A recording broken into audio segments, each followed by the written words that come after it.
Hokkaido, the snow-covered northern land. At its heart stood a strange star-shaped castle. Gathered there were samurai who were supposed to have been defeated. The people of Japan would later come to call that place the final stronghold of the Tokugawa era, which had lasted for over 260 years. Goryokaku. But those who were there that day did not yet believe it was over.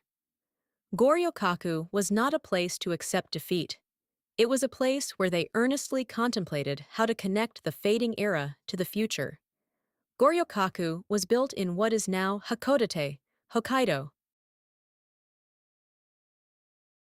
At that time, Japan was wary of Russia's southward expansion, and Hakodate was a port town where exchanges with the outside world had only just begun. Japan was beginning to enter an era where its traditional values no longer applied. It was amidst this change that this star-shaped fortress was built. What makes Goryokaku special is its star shape when viewed from above. But its distinctive features aren't limited to its appearance. It was a fortress built to survive the age of cannons. Until then, Japanese castles had been symbols of authority, characterized by high stone walls and massive keep towers. However, in Western-style warfare using the latest artillery of the time, the taller the castle, the more vulnerable it was to enemy fire. Stone walls would be shattered and crumble. Massive castles became vulnerabilities. Therefore, Goryokaku was built low and wide. Earth was used to absorb the impact of cannon fire. The star shape was designed to minimize blind spots. It was, in essence, a fortress for modern warfare, rather than a samurai castle. In Japanese schools, the Tokugawa era is often portrayed as the old guard. But in reality, they were desperately trying to change. They studied foreign military tactics, built up their navy, and adopted new technologies. Goryokaku was a symbol of that. In other words, it wasn't that they didn't want to change. They simply couldn't keep up with the speed of change. 1853. An American fleet appeared off the coast of Japan. From that moment on, Japan began to be shaken to its core.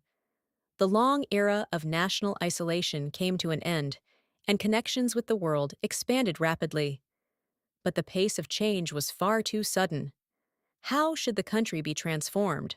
What should be preserved and what discarded? Public opinion became deeply divided, and eventually, a great struggle over Japan's future began. Takeaki Inomoto. Even in Japanese history textbooks, he is not a figure who is discussed in great detail. But if one is to speak of the end of the Tokugawa era, he is a man who absolutely cannot be left out. He led the navy in the government of that time, and after being defeated in the battle against the new forces, he set sail for Hokkaido at the helm of a warship. Under normal circumstances, that would have been the end of it. But Inomoto did not believe it was over. He could still see it. There were still ships left in the sea.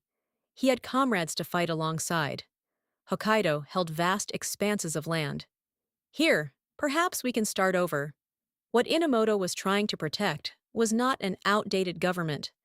It was the Tokugawa era itself, which had lasted for over 260 years. He did not want to let it end with just a defeat. He simply could not accept the idea of it quietly fading into history. That is why Goryokaku was not their final stronghold. For them, it was a place to rise again. It wasn't over yet. Perhaps they could still shape the future of this country themselves. To demonstrate that resolve, they established a new government in Hokkaido. And thus was born the Republic of Ezo. And there was another man there, famous throughout Japan, Toshizo Hijikata of the Shinsengumi. As Japan's last samurai, he remains a highly popular figure overseas to this day. By then, Hijikata already understood that defeat was inevitable. Yet he fought on. As a samurai, he was bound to fight to the very end. Surrender. He would never allow himself to do such a thing. Perhaps that was simply his way of life. But was that death truly the end he had desired? He fell to a bullet on the snowy northern plains. In that instant, an era quietly began to draw to a close. Soon, Goryokaku surrendered. The Tokugawa shogunate's history of over 260 years came to an end here. But Takeaki Inamoto's story did not end there. He was not executed.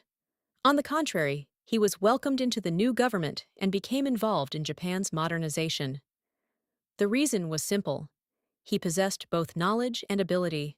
The leadership he had demonstrated while commanding the navy, his diplomatic skills, the knowledge gained from studying abroad, and his experience developing the vast land of Hokkaido. Those building the new era needed him as well. In other words, Enomoto was not a defeated man. He bridged the ending era to the next. Even today, a quiet, star-shaped fortress remains in Hakodate.